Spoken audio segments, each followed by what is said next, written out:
The sea was never meant to be this quiet. The storm came without warning, and the five of them had nowhere else to go. A flickering light, cutting through the fog like a pulse from something alive, guided them toward the crumbling lighthouse on Blackthorn Cliff. But the moment they stepped inside, the door sealed, the wind went silent, and from the top of the tower, the lantern began to turn, not to warn ships from danger, but to call something home.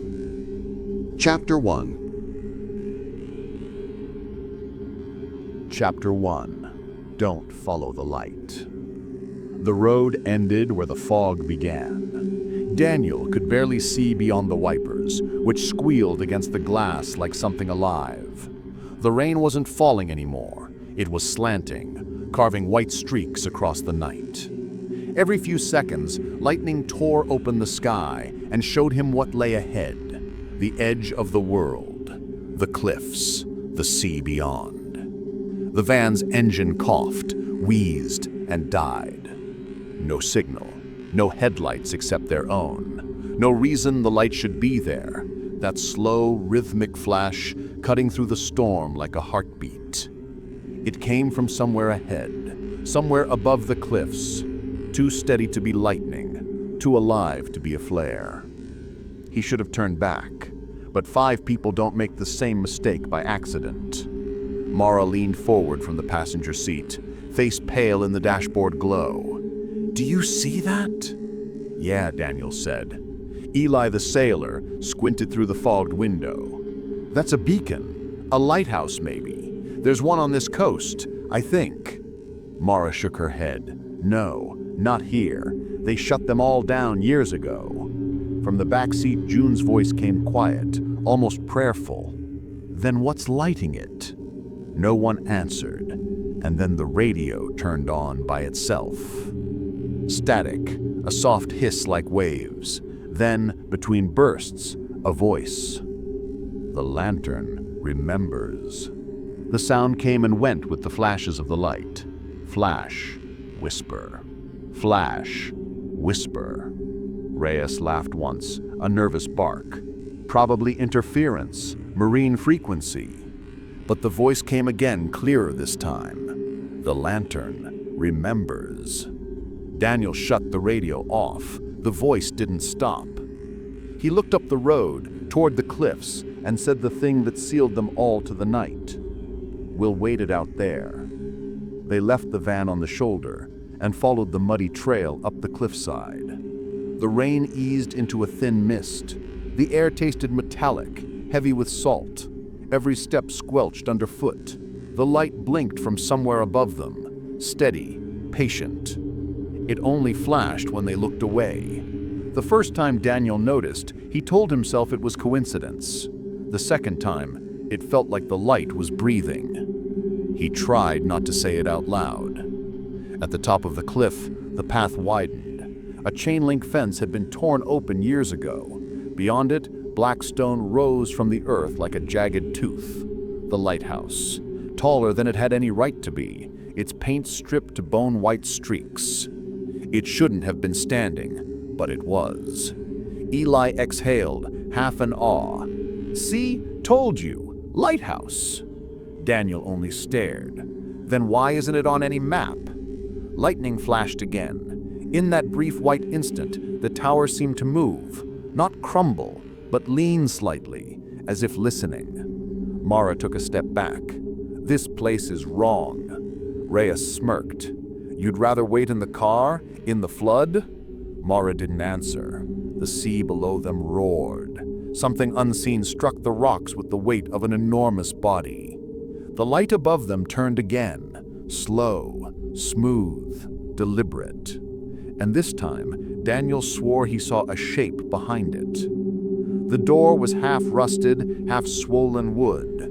When he pushed, it gave with a sigh that sounded too much like breath. Inside, the air was warm, still. The lantern must have burned for years without oil, because the whole tower smelled faintly of smoke and salt. The floor was slick with condensation, the walls tattooed with old maps and keeper logs. Mara wiped dust from one plaque near the door. The brass letters had corroded away, leaving only one word visible. O's. Reyes brushed past her. The lantern room's at the top. Reyes said, "If anyone's here, they'll have a radio." Daniel hesitated, hand on the stair railing. The metal pulsed faintly, warm like something with a heartbeat. He pulled away. "We just waited out for the storm to pass, then we leave." No one argued. But none of them could ignore it, the faint hum that began the moment they stepped inside. Not mechanical, not wind, a tone, low and constant, somewhere between a note and a breath. They followed it upward. The staircase wound in a tight spiral. At first, it was just damp stone and iron. Then, halfway up, the walls began to sweat. Thin trails of water ran upward instead of down. Mara saw it first. She whispered, "It's reversed." "What?" "The drips. They're going the wrong way." Eli glanced back, eyes wide. "Let's keep moving." The light flashed through the high-slit windows as they climbed. Each pulse painted the stairs in blue-white stripes, like bars. When they reached the halfway landing, the radio in Daniel's pocket came alive again. Static, plus the voice. The lantern remembers.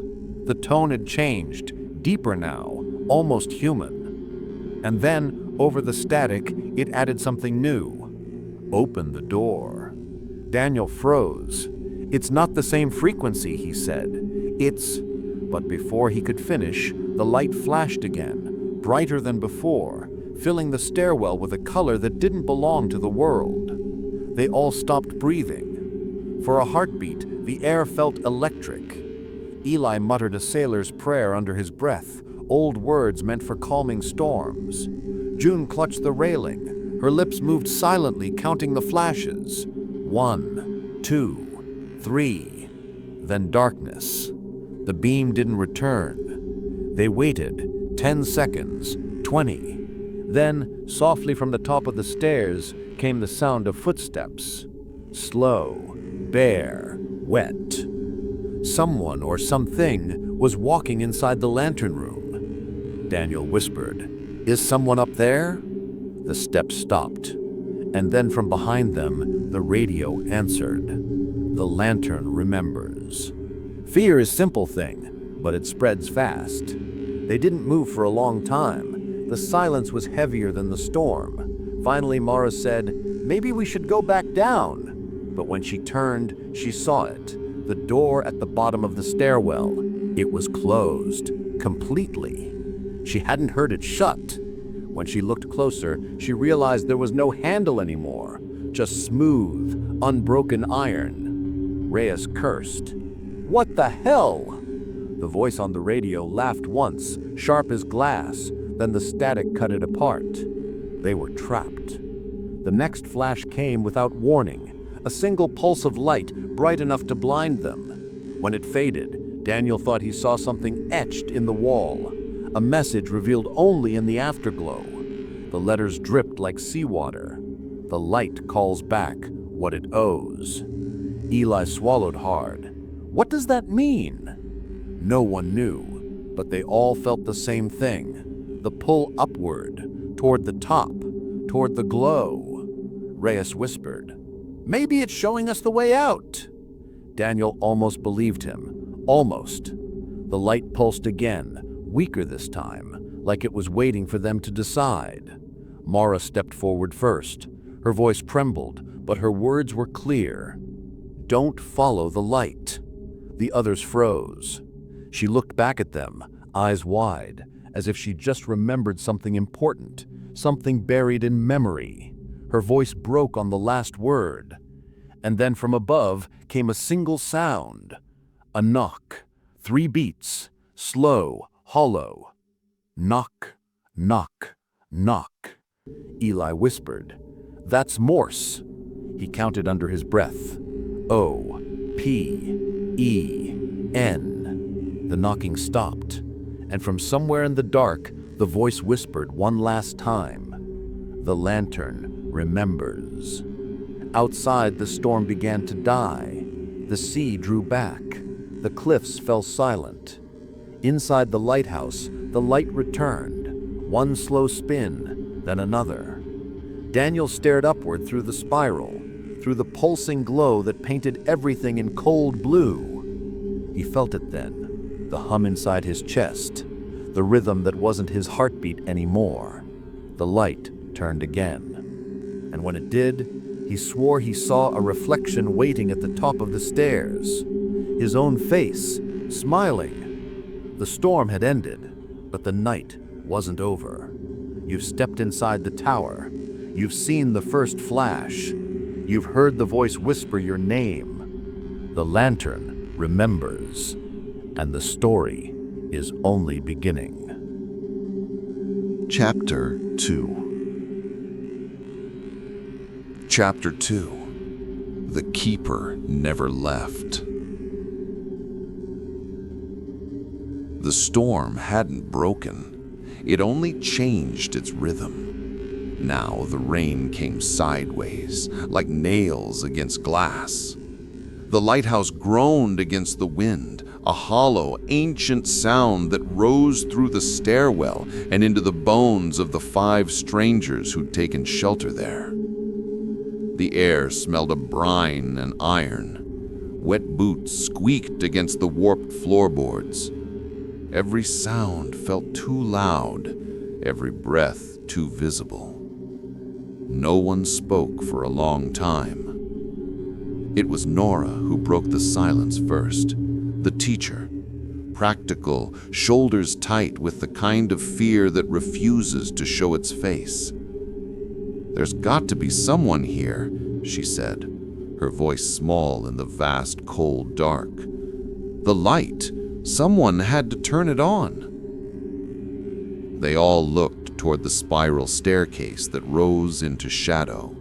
The lantern room waited at the top, the heart of the lighthouse, still flashing that rhythmic pulse through the storm-torn glass.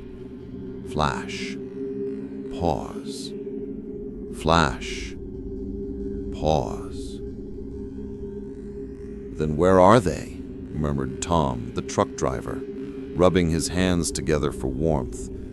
His knuckles were raw, scraped from forcing the heavy door shut against the wind. "I don't like this. No one keeps a light like that burning this far out. Not anymore." He was right. The keeper's quarters had been abandoned for decades. The record said so. The Coast Authority decommissioned this place years ago. But the lanterns still remembered. They began to explore, led by the dim beam of a flickering flashlight. Everything inside was coated in a film of dust, yet not enough. The dust had been disturbed, moved aside in narrow trails that looked like fingers dragging across time. In one of the small side rooms, a metal cot leaned against the wall. Beside it, a set of boots, tall, weathered leather, cracked with age. They looked 100 years old, but when Nora brushed her fingers over them, the leather was warm. Her breath caught. "They've been worn recently." "Impossible," said Tom, but his voice didn't sound sure. A sudden clink echoed from upstairs, metal against glass, like someone setting a lantern down. They froze. The sound repeated once, then stopped. When they reached the keeper's study, the air felt thicker. The room smelled of oil and seaweed, as if the ocean had somehow seeped through the walls. Books lined the shelves, journals, logs, old manuals, paper so brittle it should have crumbled to dust long ago. But one lay open on the desk. Its ink was fresh, still glistening. Marcus reached for it with trembling hands, and the others leaned in close as he began to read. January 12, 5 souls have entered. Cold, wet, lost. One looks back too often. One hides his guilt behind talk. One keeps listening when no one speaks. They will not climb until the light calls them. Marcus stopped. That's today's date. It's a trick, Nora said quickly. Someone's here. Someone's watching us. But the words felt hollow, because the ink hadn't just been written today. It was still being written, letter by letter, as they stood there. Marcus's eyes widened. It's describing us.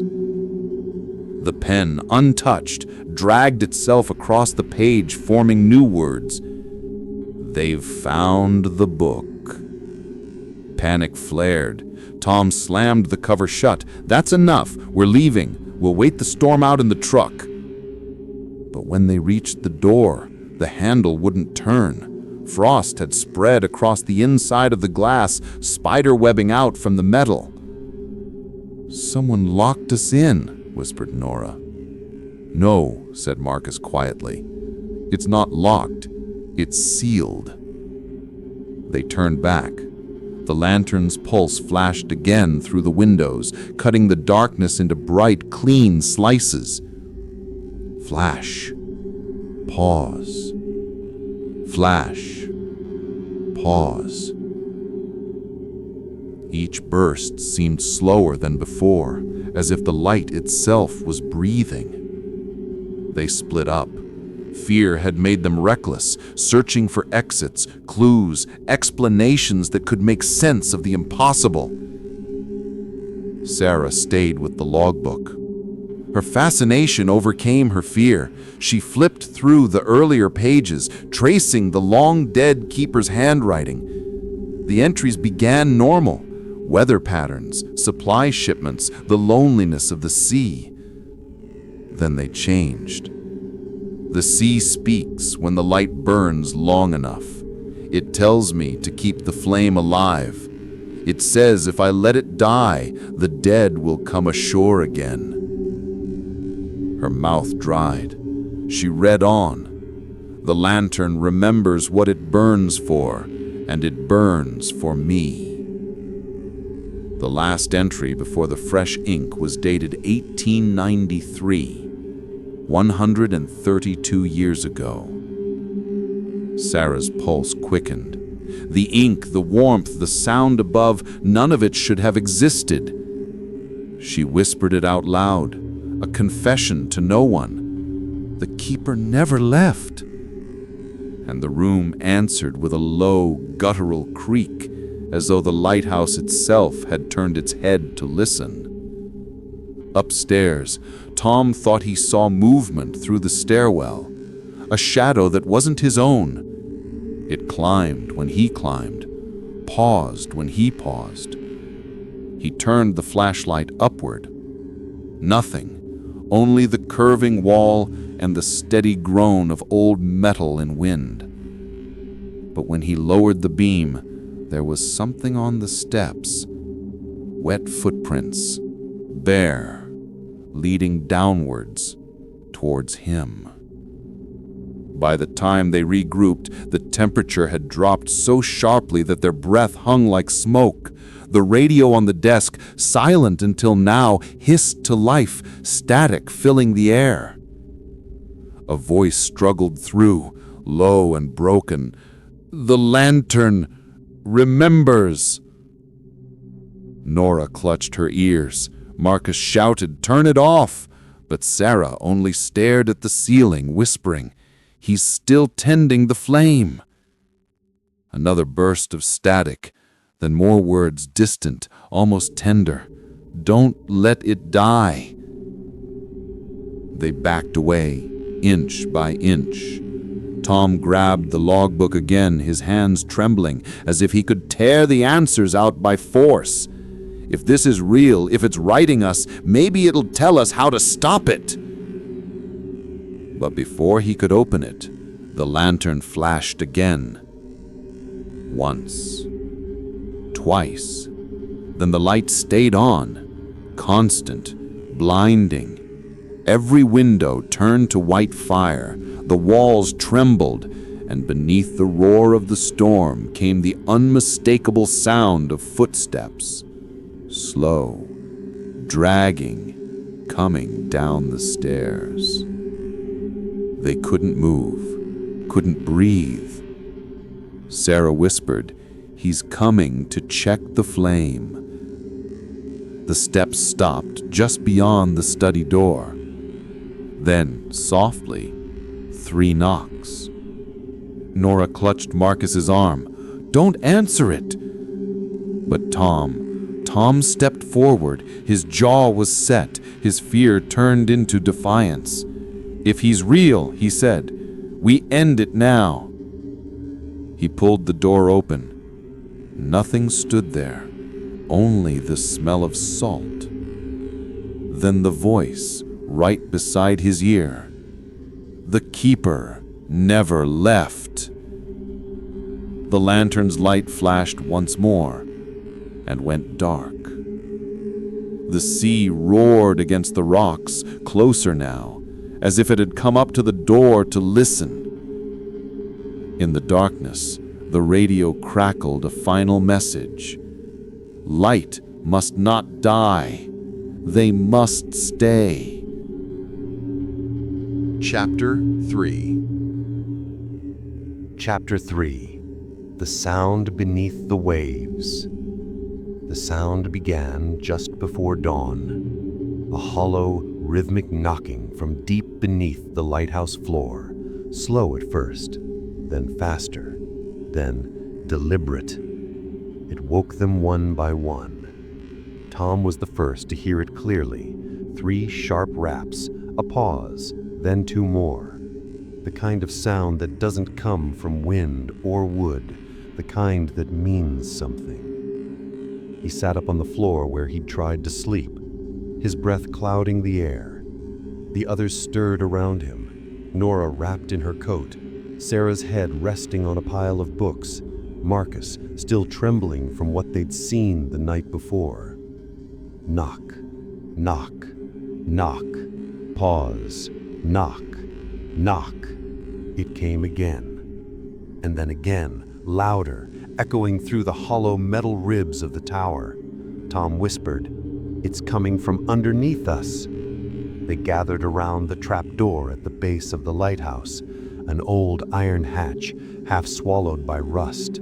The sound came from below it. Nora pressed her palm to the floorboards. "It's too regular, too careful." Sarah nodded, pale. "It's like Morse code," said Marcus quietly. The others turned toward him. He had spent 5 years at sea before his nerves had driven him inland. There were things about the ocean he never talked about, voices that carried across the fog, lights that shouldn't have moved, warnings whispered by the wind. Marcus knelt, pressing his ear to the floor. "Wait." The knocks came again. 3 short, 2 long, 1 short, pause. He mouthed the translation under his breath, then said it aloud. "It's spelling 1 word." "What word?" asked Nora. Marcus looked up, his voice barely carried. "It's open." The word hung in the air like a curse. They stared at one another, listening to the next round of knocks, precise, patient, as if waiting for an answer. Tom shook his head. "No chance. That's not someone alive. It can't be." Sarah whispered. "Then what is it?" Marcus stood, backing away from the hatch. "Something below us wants the door open." Nora crossed her arms tightly. "We're not opening anything." But the knocking didn't stop. It grew angrier, faster, more urgent. Knock, knock, knock, knock, knock. Pause, knock. The whole floor began to tremble. The wind screamed outside. The sound of the waves changed, deeper now, closer.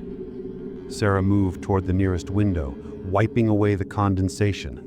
What she saw made her heart stop. The sea was rising. Not in waves, but in a smooth, impossible swell, like the water itself was being pulled upward by invisible strings. The rocks at the base of the cliff were gone. The shoreline was gone. All that remained was black, heaving water. "It's flooding," she gasped. "The tide, it's wrong, it's—" Marcus joined her. "The sea doesn't rise that fast." But it did.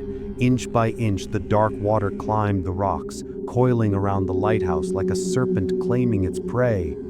The knocking continued, keeping time with the heartbeat of the ocean. Nora turned to Tom, panic cracking her calm. "What if it's structural? Maybe something broke loose under us."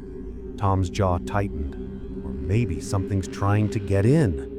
They argued in low, frantic voices about logic, about safety, about what was real and what was superstition.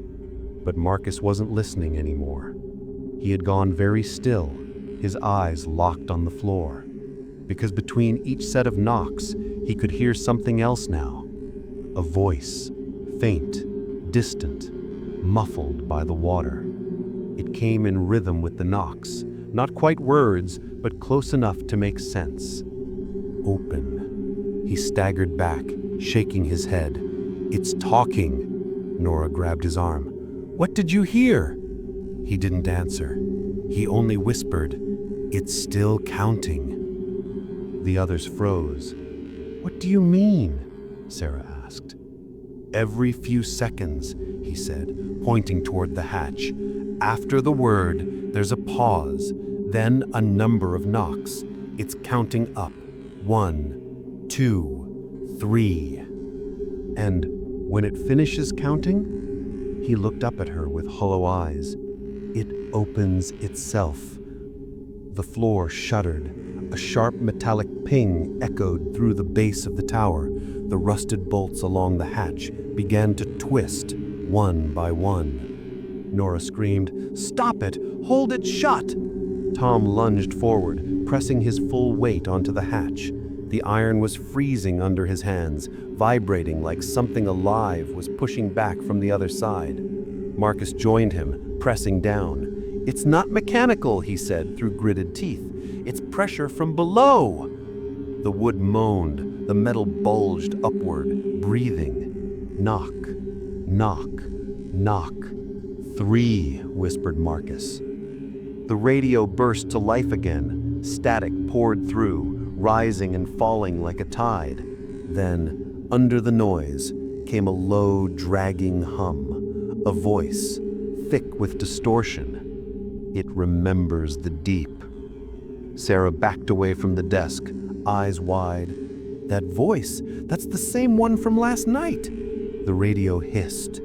"Let it open. Let it see you." Then, silence. The wind cut out. The knocking stopped. And for the first time since the storm began, everything was still. No one spoke. The sudden quiet was unbearable, heavy and watching. Nora whispered, "Maybe it's gone." Marcus said nothing. He was still staring at the hatch. Because water was seeping through the cracks. A thin, dark trickle that crawled across the floorboards, pooling at his knees. It smelled of salt and rot. Tom cursed and stumbled back. "It's coming in!" They watched in horror as the water crept further into the room, cold and black as oil. Outside, waves crashed against the glass, not from below, but from around. The sea had swallowed the cliff. The lighthouse was now an island, alone, trembling in a circle of rising tide. The knocking started again, louder, faster, desperate. Marcus counted under his breath. 4, 5, 6. Each number echoed up through the tower, through the stairs, through the walls. The entire structure pulsed in rhythm. The light at the top, the lantern itself, began to flicker with each beat. Flash, knock, flash, knock. Like it was responding, like it understood. Sarah's voice cracked. "It's communicating with itself! The sea, the light, they're talking!" Nora shouted. "We have to shut it off!" But the words were lost beneath a deafening roar, the hatch finally giving way. The iron lid burst open, slamming against the floor. A rush of freezing water exploded upward, drenching the room, scattering papers and lanterns. Tom fell backward, choking on salt. Marcus screamed, and in the center of the flood, something rose. Not a shape, not yet, just movement. Something massive, coiling just beneath the surface, unseen but felt in the gut. The sound returned, not from below but all around them now, booming against the walls, shaking the glass, spelling one final word: open. The lantern's light flared once, blinding white. Then darkness swallowed everything. Only the sound of waves remained, and beneath it, the slow, steady heartbeat of the deep. It's still counting. Chapter 4. Chapter 4. We found the lantern room. The staircase moaned beneath their weight. Every step rattled through the lighthouse like a bone cracking. The wind outside had died down, but the storm's echo remained in the walls, a constant pulse that matched the lantern's rhythm, a heartbeat they could feel in their chest. Marcus led the way, flashlight barely piercing the darkness. He could hear the ocean, still rising, now just beyond the walls, a low, steady hiss against the stone. The foundation groaned beneath them. It's still counting. They were silent. Every sound, a cough, a creak, a footstep, seemed amplified, cataloged by the tower. When they reached the final spiral, the lantern room door stood before them. Iron hinges warped, wood swollen from the damp, but the light inside was unmistakable, blue and white, pulsing, breathing, almost alive. Nora swallowed hard. It shouldn't look like that. Fire doesn't burn like that. Marcus hesitated, hand on the handle. The room radiated a cold that wasn't just temperature.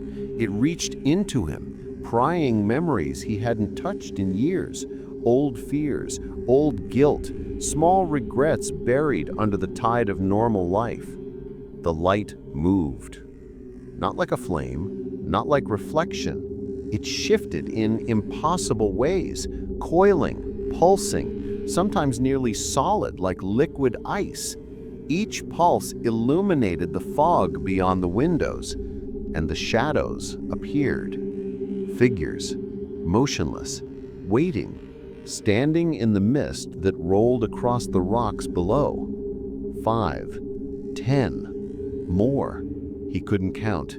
They were close enough that he could feel them, though the fog concealed them, like the night itself had taken shape. Mara whispered, "They're watching." The door creaked open. Immediately, the lantern flared, bathing them in that unnatural light. White and blue streaks cut through the air. The temperature plummeted, the walls seeming to breathe, the light's pulse syncing with the pounding of their hearts. The floor vibrated underfoot. Shadows shifted in the fog. Nora's hand went to her mouth. "It knows we're here."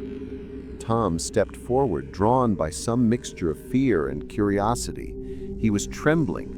"We have to see it. We have to..." But the lantern's glow caught his eyes first. The effect was immediate. He staggered back, hands clutching his face. When he lowered them, his pupils were dilated, unseeing. He repeated the words softly, over and over. "The sea calls back what it's owed. The sea calls back what it's owed." The others stared. Marcus whispered, "He's repeating the keeper's mantra." Nora grabbed his arm. "Pull him back! Snap him out of it!" Tom didn't hear. He wasn't looking at them anymore. His eyes were locked on the lantern, blue and white fire reflecting in his pupils. The sea calls back what it's owed. The room smelled of salt and rust, a faint tang of ozone, like electricity before a storm. They circled the center of the chamber. The lantern hovered in its brass holder, larger than any flame should be, pulsing with a life of its own. The surface of the glass wasn't glass. It rippled like water frozen mid-wave. Marcus stepped closer, holding his flashlight above his head. The beam caught a detail he hadn't noticed before. Etched into the brass rim were letters, worn but visible in the light. Chapter 4. We found the lantern room. The staircase moaned beneath their weight.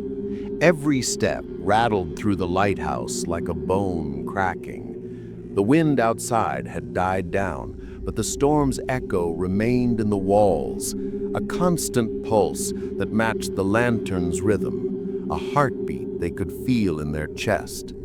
Marcus led the way, flashlight barely piercing the darkness.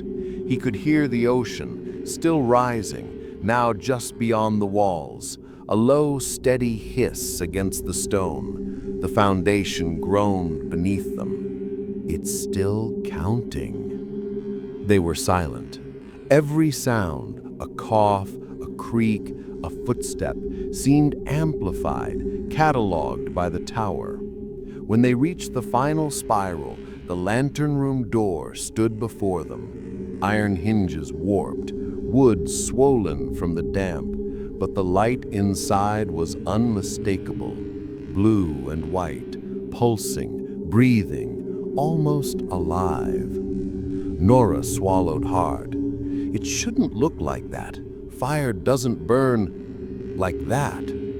Marcus hesitated, hand on the handle. The room radiated a cold that wasn't just temperature. It reached into him, prying memories he hadn't touched in years.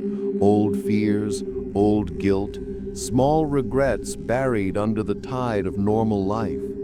The light moved. Not like a flame, not like reflection. It shifted in impossible ways, coiling, pulsing, sometimes nearly solid, like liquid ice.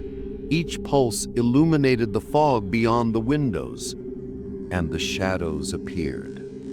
Figures, motionless, waiting, standing in the mist that rolled across the rocks below. 5, 10, more. He couldn't count. They were close enough that he could feel them, though the fog concealed them, like the night itself had taken shape. Mara whispered, "They're watching." The door creaked open. Immediately, the lantern flared, bathing them in that unnatural light. White and blue streaks cut through the air. The temperature plummeted, the walls seeming to breathe, the light's pulse syncing with the pounding of their hearts. The floor vibrated underfoot. Shadows shifted in the fog. Nora's hand went to her mouth. "It knows we're here." Tom stepped forward, drawn by some mixture of fear and curiosity. He was trembling. "We have to see it. We have to." But the lantern's glow caught his eyes first. The effect was immediate. He staggered back, hands clutching his face. When he lowered them, his pupils were dilated, unseeing. He repeated the words softly, over and over. "The sea calls back what it's owed. The sea calls back what it's owed." The others stared. Marcus whispered, "He's repeating the keeper's mantra." Nora grabbed his arm. "Pull him back, snap him out of it." Tom didn't hear. He wasn't looking at them anymore. His eyes were locked on the lantern, blue and white fire reflecting in his pupils. The sea calls back what it's owed. The room smelled of salt and rust, a faint tang of ozone, like electricity before a storm. They circled the center of the chamber. The lantern hovered in its brass holder, larger than any flame should be, pulsing with a life of its own. The surface of the glass wasn't glass. It rippled like water frozen mid-wave. Marcus stepped closer, holding his flashlight above his head. The beam caught a detail he hadn't noticed before. Etched in the brass rim were letters, worn but visible in the light. "What is taken will return." The words seemed to hum as they read them, vibrating through the air. The lantern pulsed once in acknowledgement. Flash. The fog outside shifted. Shadowy figures moved in the mist, stepping closer to the windows. Not entering, not walking on the rocks. They hovered, suspended between the world and the water. Flash. They moved again, imperceptibly, rhythmically, waiting, watching. Flash. The mantra grew louder, Tom's voice repeated in a chant, the syllables rolling over one another. The sea calls back what it's owed. The sea calls back what it's owed. The repetition seemed to feed the light. Each pulse grew longer, brighter, reaching into the corners of the room. The walls shivered under its intensity. Marcus felt it against his chest. The pulse of the lantern was the pulse of the lighthouse, the pulse of the sea, a rhythm older than him, older than the world. It's still counting. He shivered. Every step they had taken to reach the top seemed meaningless. The structure itself remembered the storm, the waves, the years, the keeper who never left. A sudden clang rang through the room, brass on brass. Nora turned to see the lantern rocking slightly. It wasn't wind, it wasn't human. The lantern moved as if it had a mind of its own. Open, open, open. The word whispered itself, almost audible in the roar of the wave. The shadowy figures pressed closer to the windows. Their shapes were clearer now, humanoid, indistinct, entirely wrong. Too tall, too thin, elongated in impossible ways.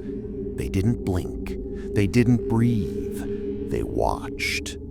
Marcus whispered to the others, "They're waiting for it, the light, the sea, both. They're waiting for it to call them." The water outside had crept higher, black waves licking the stone foundation. The wind howled through broken windows, a salty spray drifted in, cold and sharp. The mantra continued, "The sea calls back what it's owed. The sea calls back what it's owed." Tom's voice grew frantic. "It's not him, it's the lantern, it's alive." Nora tried to pull him away, but his feet didn't move. The light's pulse synced with his heartbeat. Blue-white fire reflected in his eyes. He wasn't breathing normally anymore. The others felt it too, the pulse, the pressure, the command in the rhythm. It's still counting. Sarah found herself staring at the brass letters again. The words seemed to twist in the lantern's reflection. Take, return, count, obey. The shadows outside mirrored the words, echoing them in form. Every pulse of the lantern illuminated a new figure, each one slightly different, each one watching, waiting, knowing. The lighthouse itself seemed to lean toward them, whispering through the walls, vibrating with the memory of centuries, of tides, of the keeper who never left. Mara's voice broke the spell. "We can't stay here. We have to get down before it counts us, before it—" She didn't finish the sentence. The lantern flared again, a blinding pulse of white and blue. And in that moment, Tom screamed, "The sea! It's calling!" The light dimmed slowly. The shadows outside froze. The wind quieted to a hiss. But the mantra continued, still faintly, from Tom's lips. The sea calls back what it's owed. Marcus swallowed. He could feel it in the floorboards.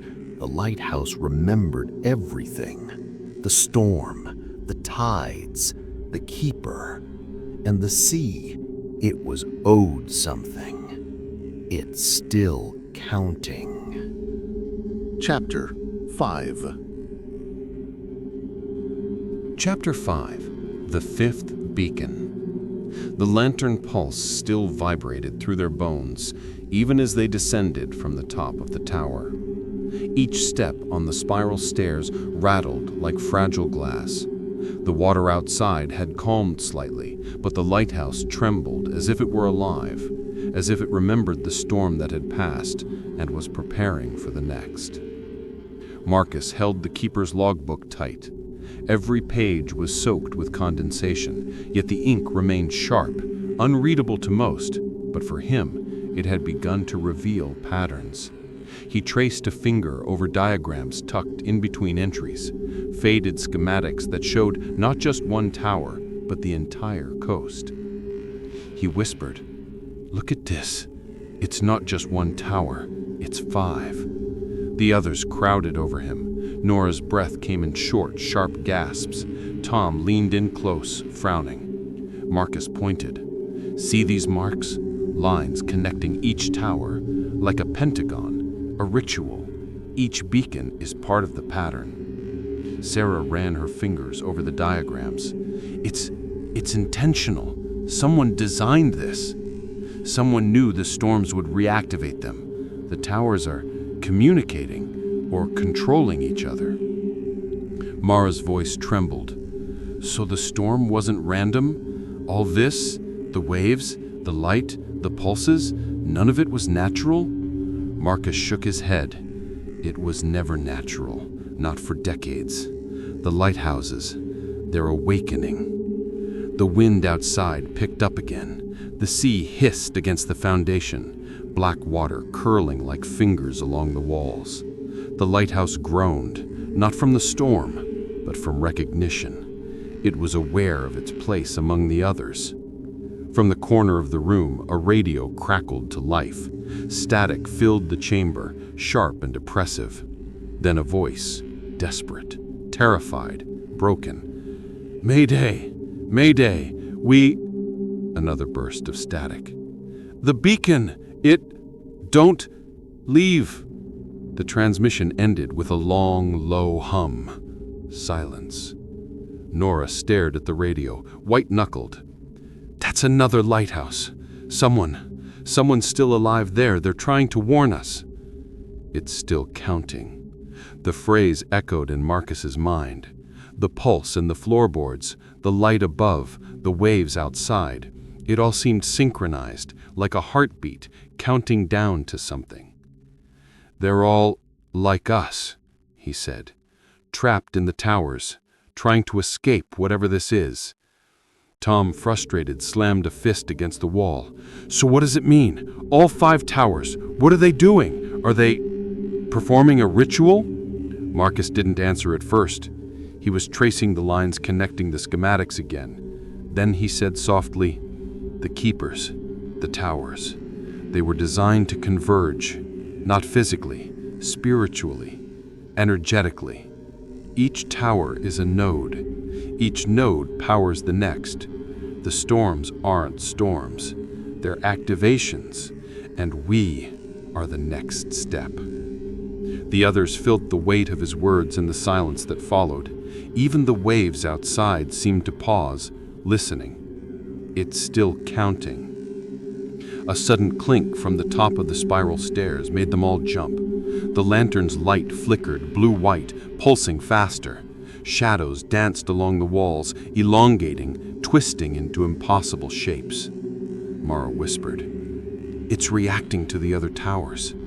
The radio burst again, another voice, this one more fragmented. "The 5th! Don't! They opened! See! Calls!" The static consumed it again, leaving nothing but a high-pitched whine. Sarah pressed her hands over her ears.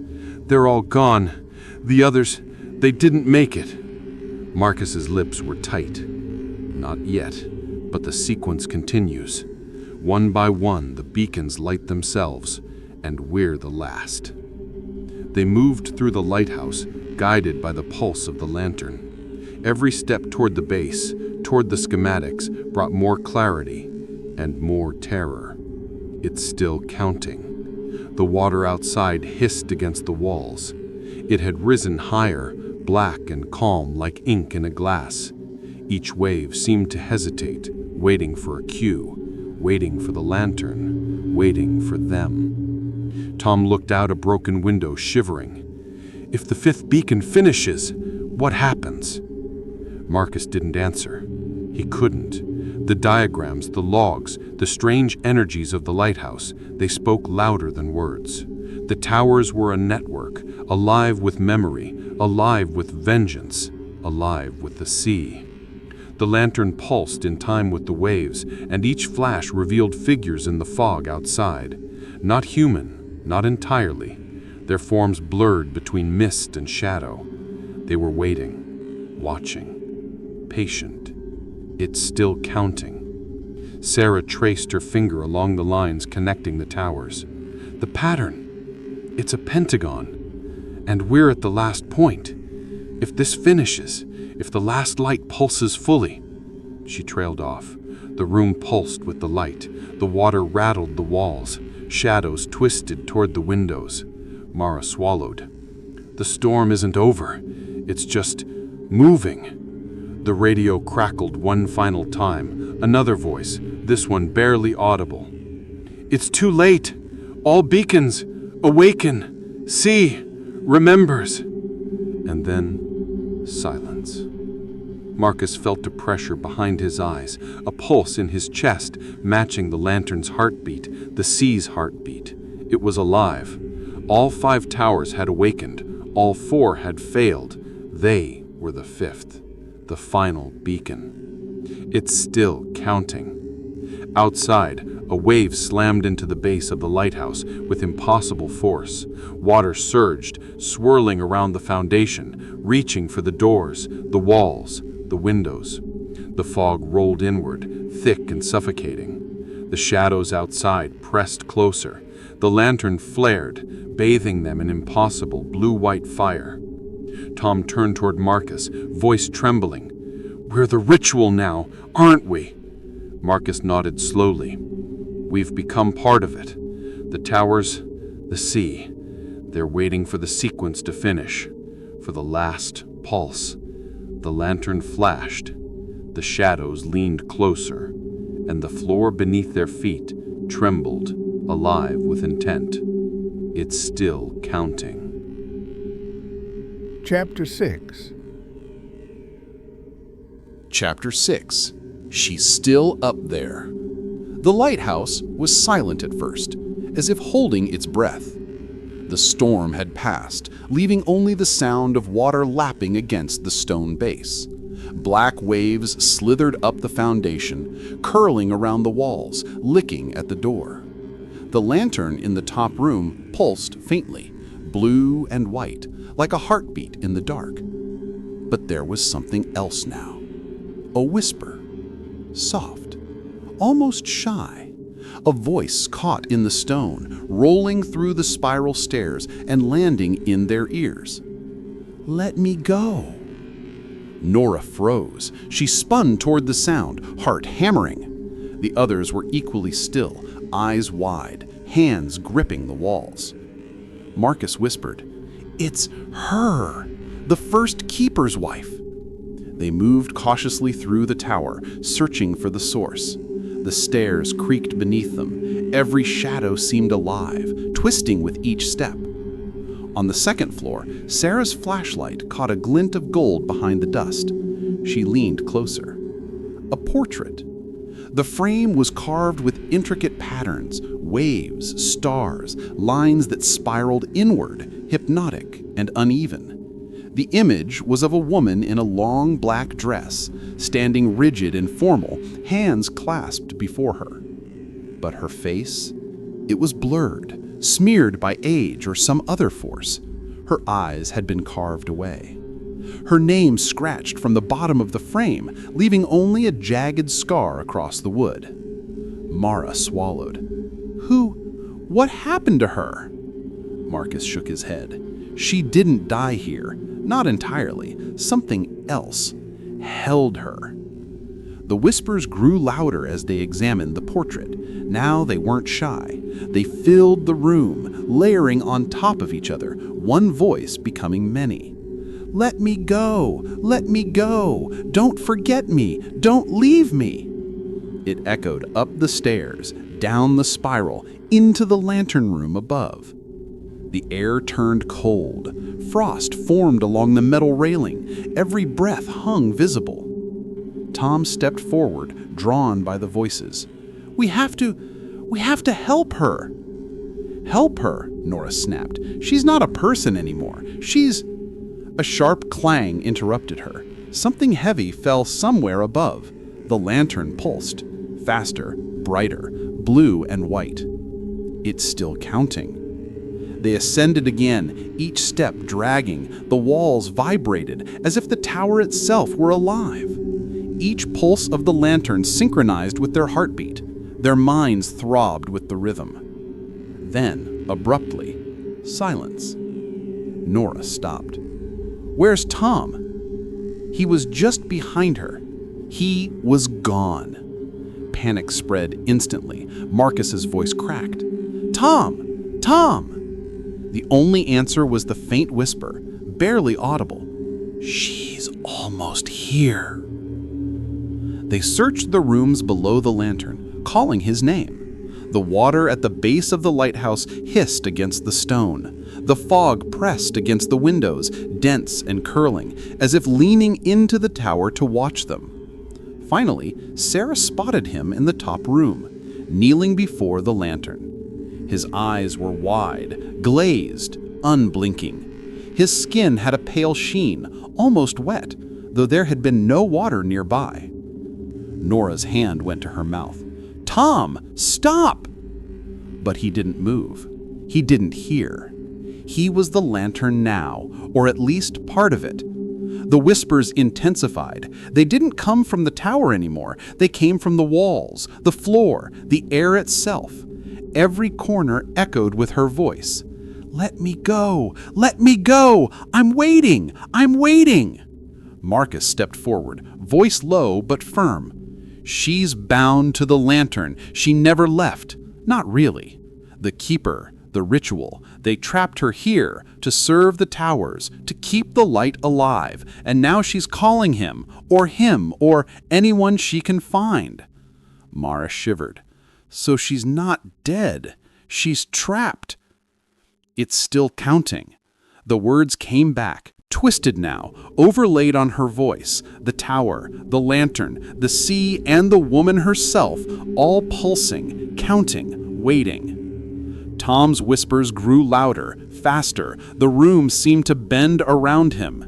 "She's almost here! She's almost here! She's almost here!" The lantern's pulse intensified. It lit the top room like daytime, blue-white beams slicing the fog outside.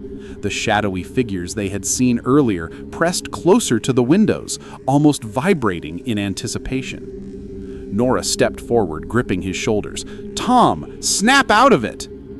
For a moment, his eyes flickered, a crack in the glaze. Then the light caught them fully, and the whispering voice overwhelmed him. "Let me go! Let me go!" He fell forward toward the lantern. The others lunged, catching him before he touched the glass.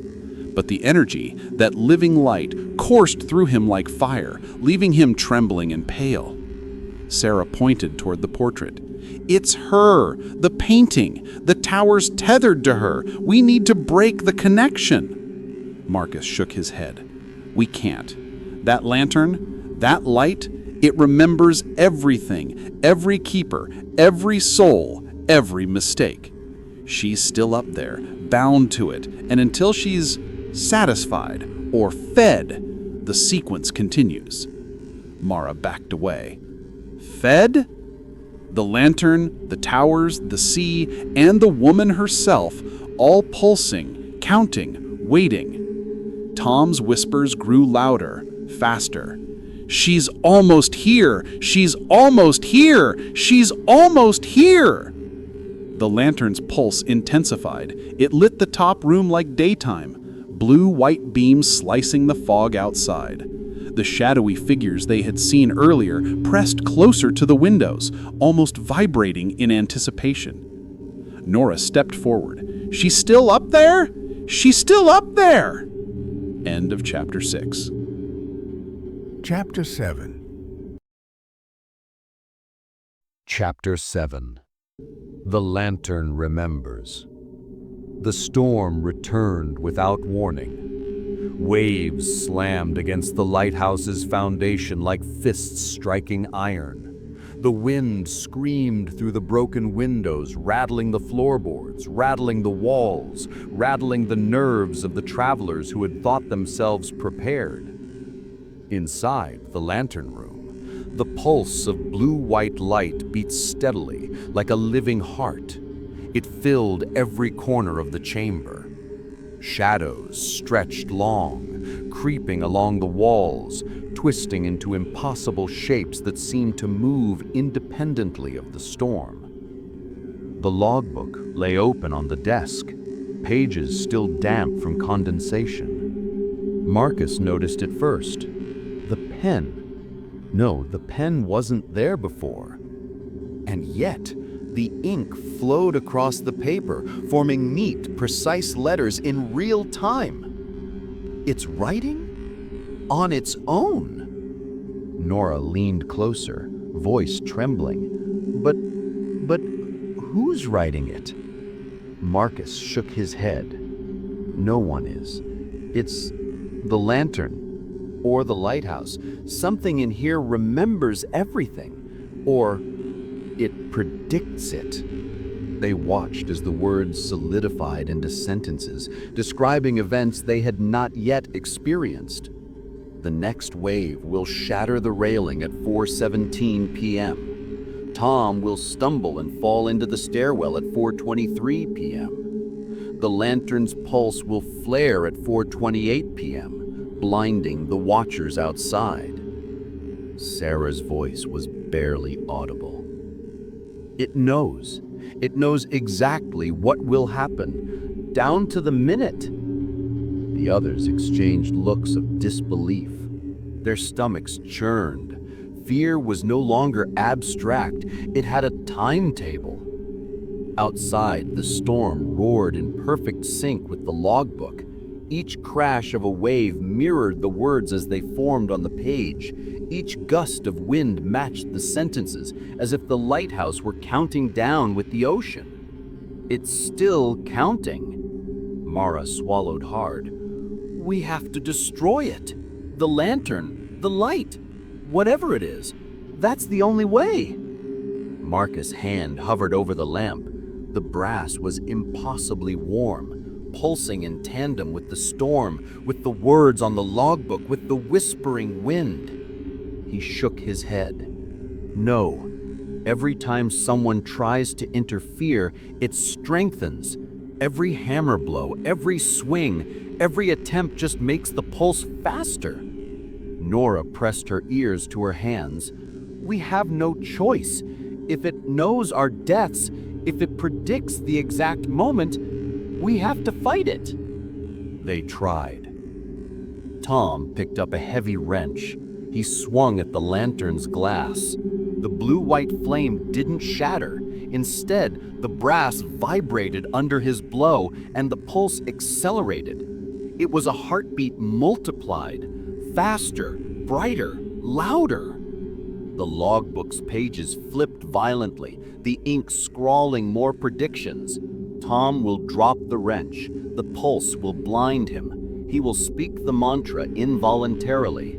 The sea calls back what it's owed. It happened exactly as written. Tom stumbled backward, eyes wide, repeating the words automatically, as if the logbook had infected him with inevitability.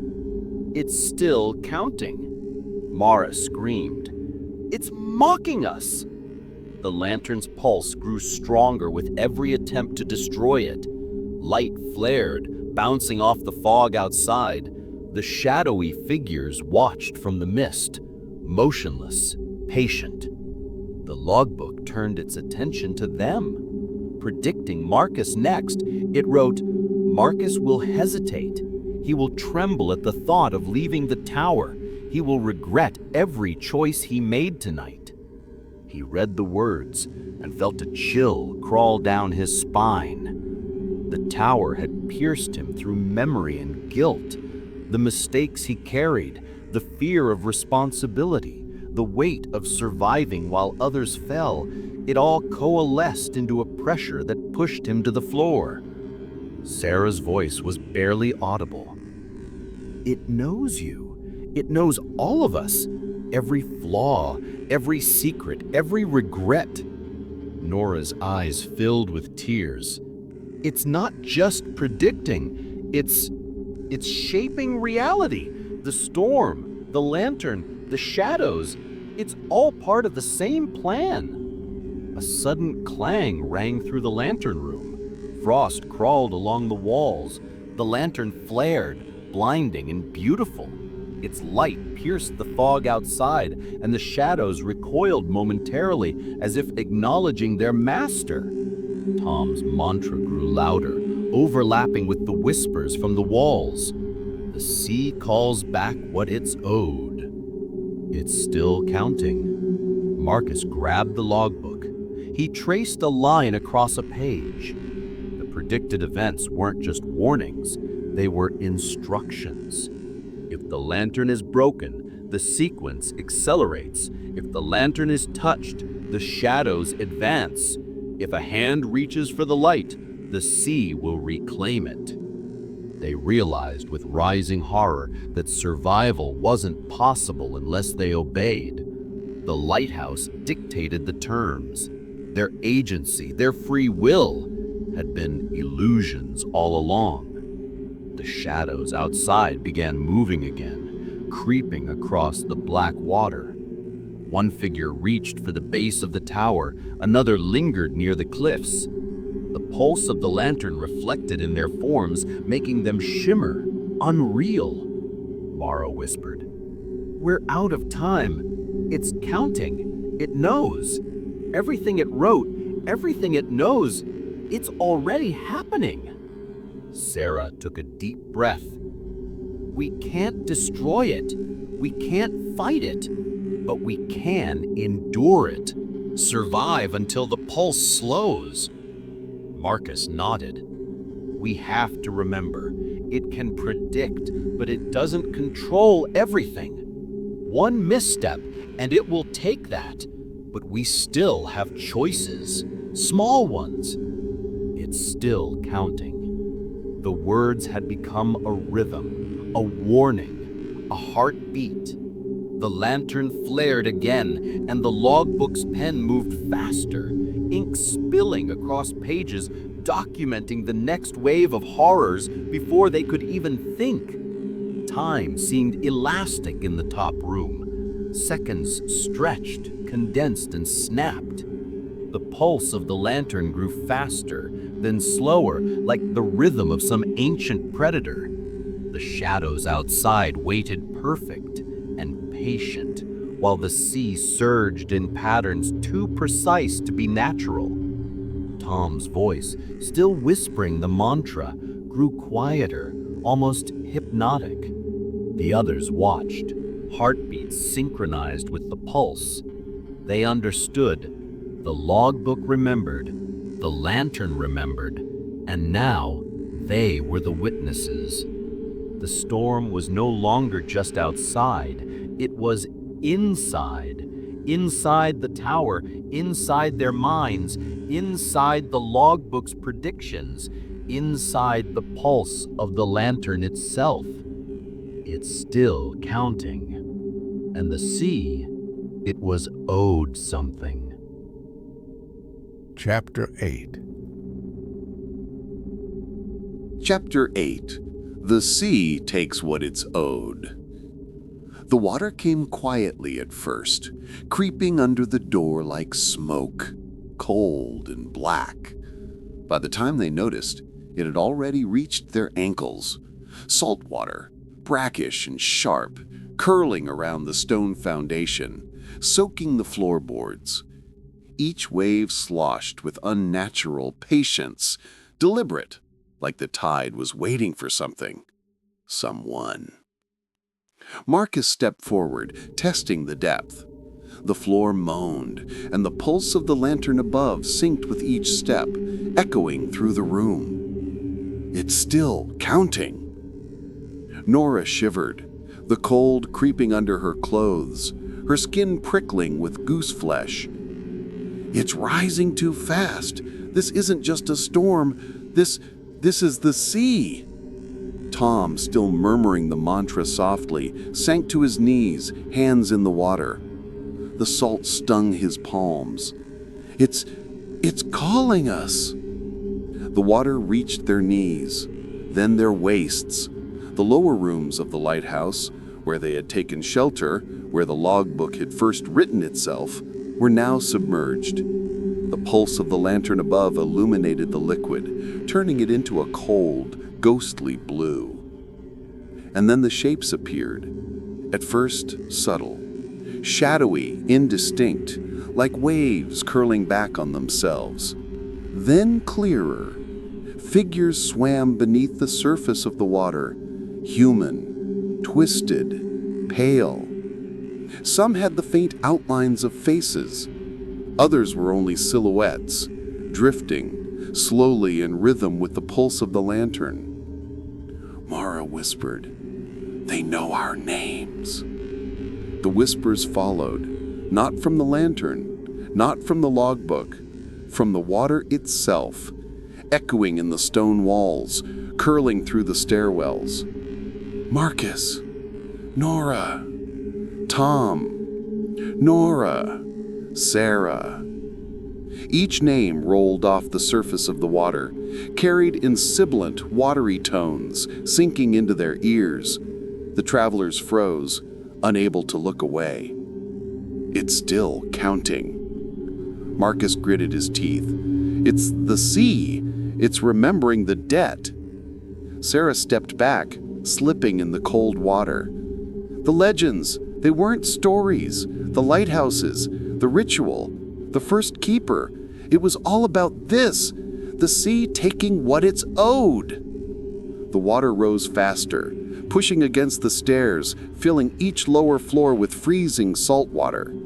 Every room became a mirror of the ocean, dark and opaque. Objects floated past, remnants of centuries, forgotten tools, splintered wood, all drifting as if guided by unseen hands. Tom whispered the mantra faster now. Each repetition matched the pulse of the lantern, faster, sharper, the light reflecting in the rising water.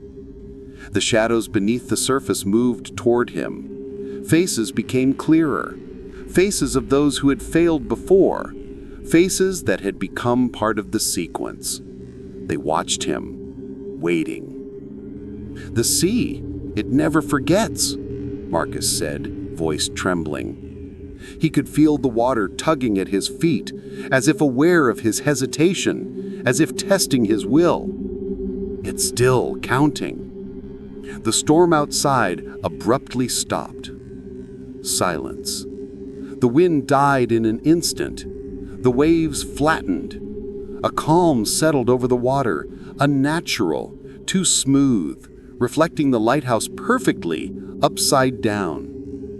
It was impossible, mirrored so cleanly that it seemed like another world, a shadowed version of their own, waiting, patient. But the lantern continued to pulse, indifferent, blue-white light spilling over the rising tide. Shadows inside and outside stretched toward the reflection, reaching across the glassy surface. Mara reached for Marcus's arm. Look at the sea!" He followed her gaze. The reflection showed them, standing in the lantern room, waist deep in water. But beneath the mirrored surface, he could see shapes moving, countless faces, twisted, some human, some not. They were waiting, watching the living, waiting for the debt to be collected. The whispers returned, louder, layered over each other. Some voices were familiar, Tom's from the previous day, now faint and ghost-like. Others belonged to unknown figures.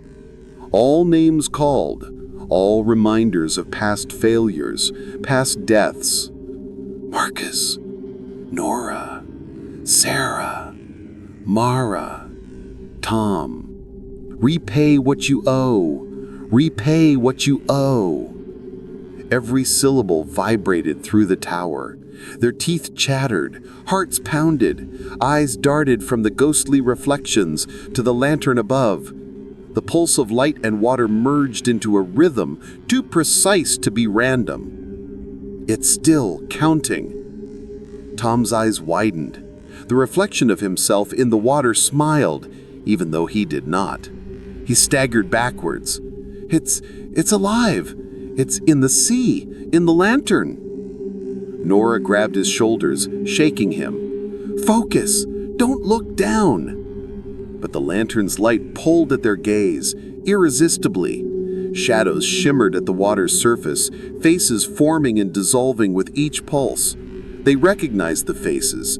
Keepers long dead, travelers who had failed the ritual, the first keeper's wife. All of them were waiting for payment. The temperature dropped further.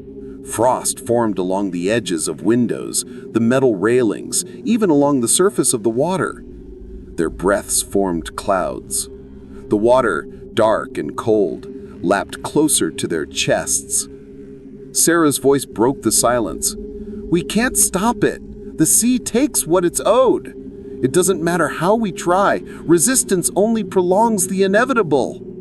Every lighthouse, every pulse, every life, it's all part of the debt. And now it's here, the last wave. It's still counting." The pulse of the lantern accelerated. Blue-white light reflected in the water, revealing the shadows moving beneath. Faces with hollow eyes, hands reaching up through the surface, mouths whispering silently. It's still counting. Time became meaningless. Seconds stretched into eternity, the pulse of light and sea syncing perfectly. Each heartbeat of the lantern echoed in their own hearts. The water now reached their shoulders, pressing cold against their chests. "It's taking what it's owed," Mara whispered, shivering uncontrollably. We're next." And in the perfect reflection, upside down, Marcus could see them. 5 shadows, standing in water, surrounded by ghosts, illuminated by the living light of the lantern. The sea waited, patient, eternal. The lantern flared, the pulse synchronized with the heartbeat of the sea, and the whispers circled them once more. The debt, the debt, the debt, it's still counting. The water licked higher, cold and black, swallowing their feet, then their waists. The reflection below waited, mirrored and perfect. The storm had stopped, but the lighthouse, the lantern, the sea, they never slept. End of Chapter 8. Transition. The water rises. The dead whisper. The debt is called. And the pulse is still counting. Chapter 8. Chapter 9. The Lantern Turns Itself. The stairs groaned under their weight. Only 2 remained, Nora and Marcus. The rest had been claimed, one, by the lantern, the sea, or the sequence of events meticulously documented in the logbook. Water clung to their clothes, chilling their skin, dripping down their necks and into their shoes.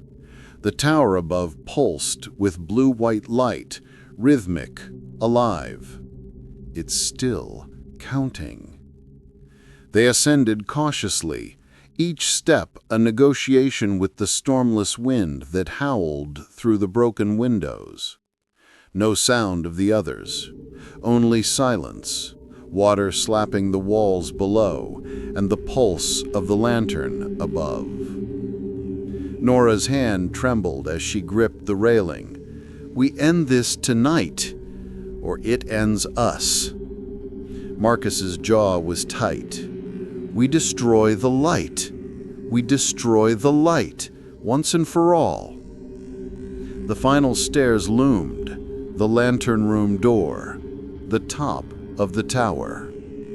When they entered, the lantern was already turning, slowly at first, then faster. The blue-white light stretched in arcs across the walls, slicing the fog outside into sharp, angular patterns. Then the room changed, not physically, but perceptually. The pulse of light revealed glimpses of something beneath the waves. An ancient city, submerged. Buildings twisted in impossible angles, streets flooded and glimmering with the lantern's glow. Statues of forgotten gods turned their gaze upward toward the lighthouse. Marcus's breath caught. It's showing us beneath the sea, the city the first keeper served, the debt owed. Nora's voice was sharp. We can't get distracted. Destroy the lantern. We end this. The lantern's spin accelerated. Faster, faster, faster. The pulse of light synchronized with the water outside, ripples moving in tandem. The shadows, already long and restless, now danced on the walls. Faces of past keepers, past victims blurred into a writhing collage. The logbook, lying at the base of the lantern, wrote by itself. Ink sprayed across pages, spelling warnings. Do not interfere. One must take the place. One must serve. The sequence must continue. Marcus froze. His hands hovered over the lantern. Nora, it needs someone. It needs a keeper. Nora's eyes widened. What? No! We're ending this. There's no one else. Just us. The pulse pulsed. Shadows flinched. The water rippled violently. The reflections of the drowned city flickered, and in the brightest arc, the lantern revealed the truth. It had always needed a living conduit. Someone to maintain the rhythm. Someone to serve as the heart. Marcus stepped closer. He hesitated. Every instinct screamed to turn back, to abandon the room and run into the water below. But the pulse drew him forward, inexorably, inexorably, inexorably. It's still counting. Nora lunged for him. Marcus, stop! Don't! But it was too late. The lantern flared violently, blindingly. The light wrapped around Marcus, bright and white, like fire and ice fused. He screamed, high, piercing, desperate, and then he vanished. His body never hit the floor. No splash, no echo. Only the pulse, now stronger, steady, unrelenting. Nora stumbled backward, hands pressed to her eyes. Marcus! Marcus! The logbook snapped shut on its own, the ink drying in patterns that resembled a spiral, a vortex, a heartbeat. The lantern's pulse slowed, settling into a rhythm that promised patience, eternity, and inevitability. Nora turned to face the lantern, alone. The room was quiet now. Shadows still moved at the edges of her vision, but the pulse no longer screamed. It throbbed, patient, waiting. Her reflection in the water reflected the blue-white light in rippling patterns, almost hypnotic. Her stomach dropped. The truth struck her. It needs someone. It needs a keeper. The lantern had not been destroyed. It could not be destroyed. Marcus's disappearance had ensured that the sequence would continue. The pulse, the light, the debt, all required a living vessel to maintain its rhythm, and now she was the only one left. Nora's hands trembled over the lantern. The surface of the glass seemed alive under her touch, almost receptive, almost inviting. She could feel the pull, like an invisible current tugging at her very thoughts, her very soul. It's still counting. The shadows in the room pressed closer, reflections of the drowned city shimmering along the walls. They whispered, voices indistinct but urgent, echoing in chorus. One must serve. One must keep the pulse. One must pay the debt. Nora staggered back. No! No! I won't! But the pulse in the lantern, in the tower, in the water outside, in the drowned city beneath, it responded to her fear. Faster, brighter, sharper. It counted down. It counted forward. It counted forever. Her reflection in the water twisted. Not quite her. Not quite human. A hint of the first keeper's wife merged with her own features. The whispers overlapped with the mantra Tom had spoken days ago. The sea calls back what it's owed. The sea calls back what it's owed. A cold hand seemed to brush against her shoulder. She spun. Nothing. The shadows retreated slightly. The pulse pulsed in response to her heartbeat. Her chest heaved. She realized with horror resistance was impossible. The lantern didn't want destruction. It wanted succession. It's still counting. One final flash of blue-white light revealed the underwater city in all its drowned glory. Statues twisting towards the sky, windows lit with ghostly reflections, streets flowing with water like veins. Every pulse of the lantern mirrored a heartbeat beneath the waves. The sea, the debt, the sequence. She understood. The lighthouse, the lantern, the sea, and now herself. She was part of it. She could flee. She could resist. But the pulse demanded a keeper. One life to continue the rhythm. One hand to maintain the light. And the sea would claim its due, one way or another. She could hear Marcus's voice faintly, carried in the pulse. It remembers. It remembers. The lantern spun faster again, and this time Nora stepped forward. She could feel the pull, the inevitability, the obligation. Her hands touched the glass. The light flared, brighter than anything she had ever seen. The room dissolved around her. Shadows, water, reflections, past victims, the drowned city, all merged into the blue-white pulse of the lantern. And the pulse continued. Chapter 10. Chapter 10. The light still burns. The sea was quiet again. Not calm, never calm, but quiet in the way of something exhausted. The storm had passed, leaving the world washed in pale light and salt. All around the island, the black rocks glistened like the backs of drowned whales. The lighthouse stood clean and whole, not a single stone out of place.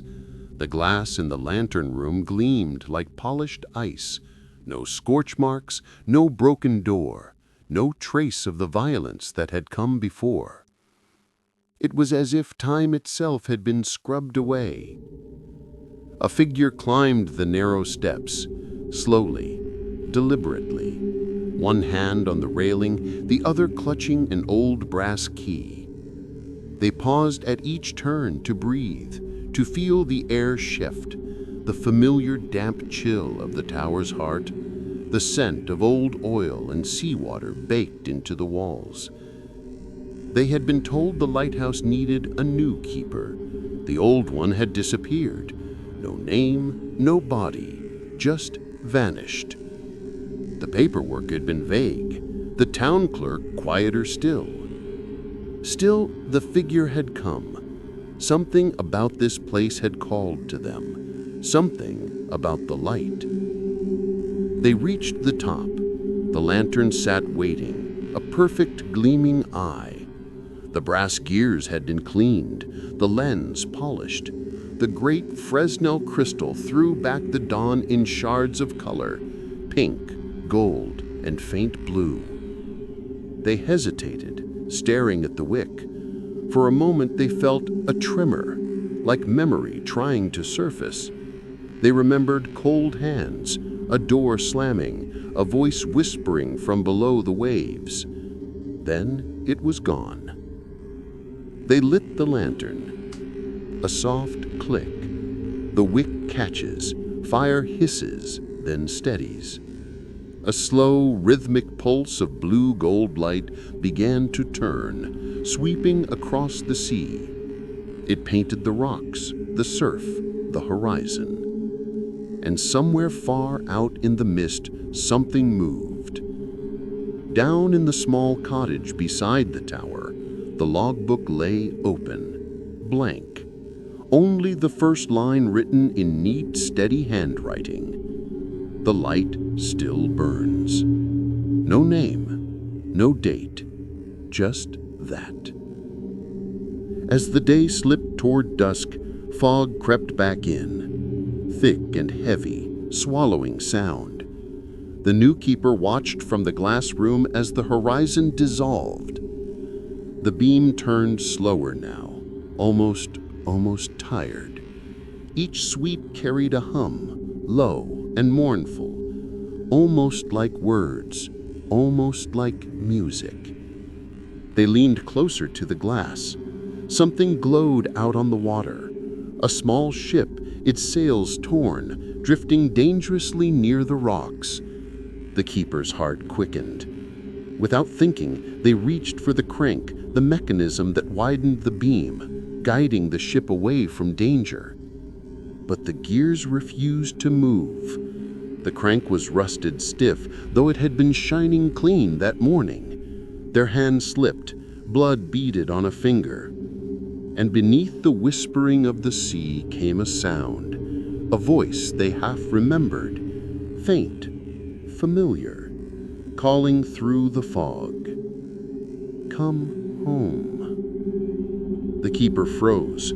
Their breath clouded the air, though the lamp burned hot beside them. They turned, scanning the room. Empty, just the slow creak of the tower and the endless heartbeat of the sea. Still, that voice again, closer this time. Come home. The light is waiting. They stepped back. Their foot struck the edge of the logbook, pages fluttering open like wings. Inside, faint words were forming on their own. Lines scrawled in dark ink, shimmering wet. He lit the light to save them, but the sea doesn't forgive. The keeper's breath hitched. Images flashed in their mind. A hand gripping the lantern, the storm above, the crash of a ship against the rocks, and a man screaming their name. They gasped, clutching the railing for balance. Who were they? Had they once been here before? Had they been the keeper, or the one who drowned? The voice whispered again, softer now, coaxing, patient. You never left, you just forgot. They stumbled down the stairs, the sound of their footsteps echoing in impossible directions, up, sideways, down into the earth. The air grew colder with each step. The walls glistened with salt. Water dripped from cracks that hadn't been there before. By the time they reached the base of the tower, the door was wide open. Fog poured through like smoke. Beyond it, the sea was black glass. And on that glass floated countless small lights, lanterns, dozens, maybe hundreds, each one drifting slowly toward the shore. Soft, overlapping whispers, the sea breathes. They stepped outside. The fog clung to their skin, whispering in every breath. The lights bobbed closer. Inside each one, a face. Eyes wide, mouths moving soundlessly. Men, women, children, all looking up at the tower, all waiting. The keeper's hand shook. They backed toward the stairs, but the door to the tower had closed. The voice came again, not from the sea this time, but from within. Keep the light, always the light. They looked up toward the lantern room. The beam had changed. It no longer shone gold or white. It burned a deep, steady blue. And the moment they saw it, everything flooded back. The storm, the wreck, the screams, the terrible choice. They had been the keeper once. They had seen the ship in the fog and turned the light away. They had let it crash, out of jealousy, out of pride, out of love twisted into something cruel. And the sea had taken them for it. But now they were back, to tend the light, to guide others where they had once destroyed. The voice whispered one final time, close to their ear, "Keep it burning until they all come home." Far out on the sea, ships pass through the mist. Their captains see the faint blue shimmer of the lighthouse and steer toward it, believing it a sign of safety. But the rocks below gleam wet with the bones of old ships. The water foams red when the tide turns. Fishermen still speak of it, how on calm nights you can hear a voice through the fog, a soft, regretful whisper rising with the wind. Come home. And up in the tower, a lone figure tend the light, their face reflected forever in the glass, their eyes hollow but peaceful. The light turns, the beam sweeps the sea. It never goes out.